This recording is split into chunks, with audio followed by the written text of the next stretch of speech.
ಎಲ್ಲರಿಗೂ ನಮಸ್ಕಾರ. ಇಂದಿನ ಪ್ರಮುಖ ಸುದ್ದಿಗೆ ಸ್ವಾಗತ. ನಮಸ್ಕಾರ. 1 ಮಿನಿಟ್ ನ್ಯೂಸ್ಗೆ ಸ್ವಾಗತ. ಭಾರತದ ಹಾಕಿ ತಂಡ ಮತ್ತೊಮ್ಮೆ ದೇಶಕ್ಕೆ ಕೀರ್ತಿ ತಂದಿದೆ.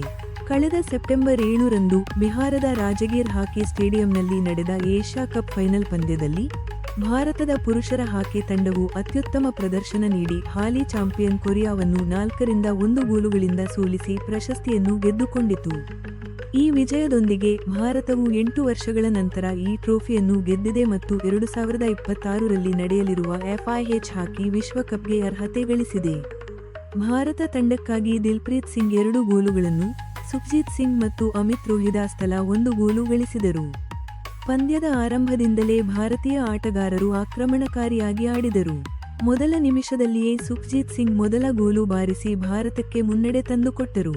ನಂತರ ದಿಲ್ಪ್ರೀತ್ ಸಿಂಗ್ 28ನೇ ಮತ್ತು 45ನೇ ನಿಮಿಷಗಳಲ್ಲಿ ಗೋಲು ಗಳಿಸಿ ತಂಡದ ವಿಜಯವನ್ನು ಖಚಿತಪಡಿಸಿದರು. ಅಂತಿಮ ಗೋಲನ್ನು 50ನೇ ನಿಮಿಷದಲ್ಲಿ ಅಮಿತ್ ರೋಹಿದಾಸ್ ಪೆನಾಲ್ಟಿ ಕಾರ್ನರ್ ಮೂಲಕ ಗಳಿಸಿದರು.